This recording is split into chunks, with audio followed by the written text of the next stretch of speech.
शिल्पा शहर की पढ़ी लिखी और होशियार लड़की है, जिसकी शादी उसके पापा के सालों पुराने वादे की वजह से गांव के विकास से हो जाती है। शिल्पा की सास पुराने ख्यालों की होती है। अरे शहर की हो, इसका मतलब ये नहीं कि जो मन आए करोगी। घर के कुछ नियम है जो तुम्हें भी मानने पड़ेंगे। हाँ।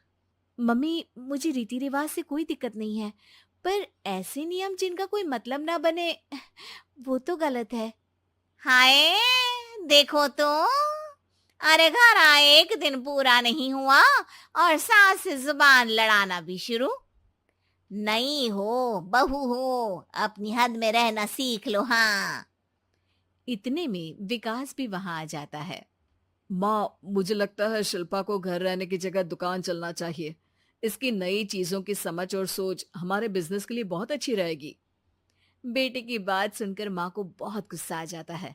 अच्छा, अरे बीवी के आते ही तेरे तो सुर बदल गए।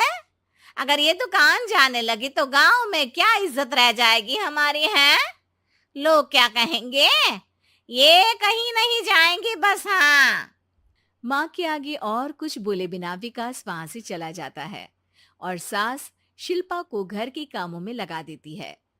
उसी रात विकास और शिल्पा साथ बैठकर बातें कर रहे होते हैं। मम्मी ऐसा क्यों सोचती हैं कि औरतें कुछ नहीं कर सकती, और उन्हें लोगों की इतनी चिंता क्यों है?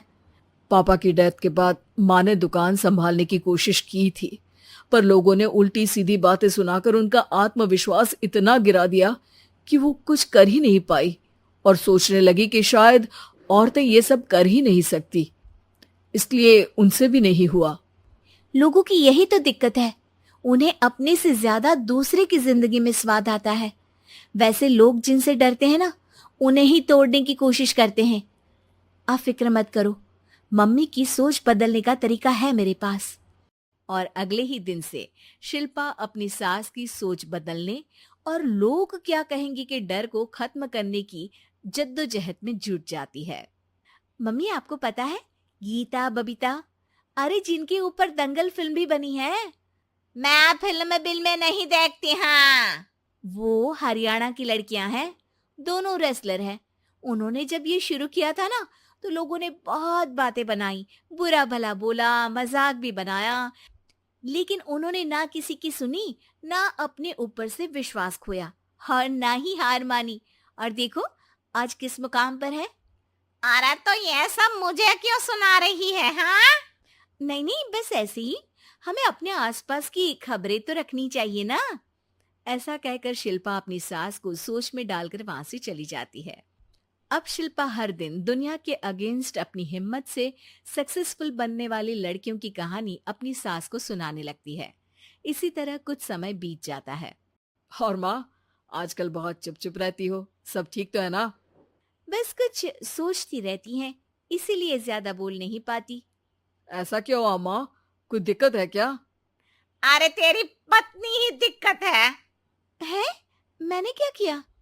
अरे रोज मुझे कुछ समझाने के मकसद से एक नई कहानी सुनाती है, पर खुद नहीं जानती कि मुझे सब पहले से पता है। हाँ।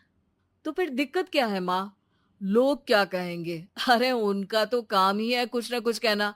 आप ये सोचो कि उन्हें नजरअंदाज करके हम साथ मिलकर किस ऊंचाई पर पहुंच सकते हैं। बेटे और बहू की बातों से सोच में पड़ी माँ वहां से चली जाती है। अगली सुबह सबसे पहले तैयार सास आवाज लगाकर बेटी और बहू को बुलाने लगती है। अरे कहाँ सोते पड़े हो दोनों? किसी को घर में कोई काम नहीं है का? हाँ। सास की आवाज सुन शिल्पा भागती हुई कमरे से बाहर निकल आती है, जिसके पीछे विकास भी बाहर आ जाता है। मम्मी, आप इतनी सुबह तैयार होकर कहाँ जा रही हैं? अरे किसी नई शुरुआत से पहले भगवान का आशीर्वाद बनता है या नहीं? मैं सीधा दुकान जाऊंगी, तुम काम निपटा कर आ जाना है। सास की बात सुन शिल्पा और विकास खुशी से फूले नहीं समाते। ये हुई ना मेरी माँ वाली बात।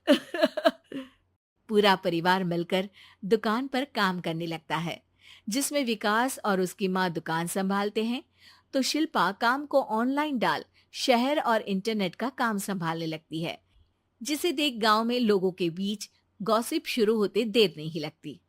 और क्या विकास भाई, अकेले काम संभल नहीं रहा था तो नौकर रख लेते। औरतों को यहाँ लाने की क्या जरूरत थी? इन्हें घर में जो काम बोलो वो तो सही से करती नहीं, यहाँ आकर तो तुम्हें डुबा ही देंगी। अरे भाई साहब, अगर आपके घर की औरतें सही से काम नहीं करती ना, तो हमें उससे कोई लेना देना नहीं। यहाँ आपकी पंचायत के लिए किसी के पास समय नहीं है। हाँ, करारा जवाब सुन बातें सुनाने आए लोग मुंह लटकाए उल्टे पैर वापस चले जाते हैं। वाह मम्मी, ये तो अब दोबारा कभी भूल कर भी यहाँ नहीं आएंगे। I am so proud of you. अरे बहुत हुआ, हाँ काम पर लगो चलो। तीनों आपस में काम बांटकर अपने अपने काम पर लग जाते हैं। इसी तरह दिन दिनों के साथ महीने बीतते हैं, जिसमें शिल्पा की पढ़ाई, विकास की मार्केट स्किल और सास की फाइनेंशियल मैनेजमेंट से उनकी दुकान बहुत अच्छा बड़ा बिजनेस बन जाता है, जो गांव के साथ साथ शहर में भी अच्छा खासा मशहूर हो जाता है। अरे सच ही कहते थे तुम दोनों, लोगों का तो काम ही होता है कहना। अब हमें सुनना है या नजरअंदाज करना है वो तो हमारे ऊपर है। हाँ, आपकी शुरुआत में गालियां और आसमान छूने पर तालियां, ऐसे लोगों का तो काम ही है पलटना। इनकी बातों से हमें कभी अपनी राह बदलनी नहीं चाहिए, बल्कि अगर बातें बन रही है तो समझ जाओ कि रास्ता सही है।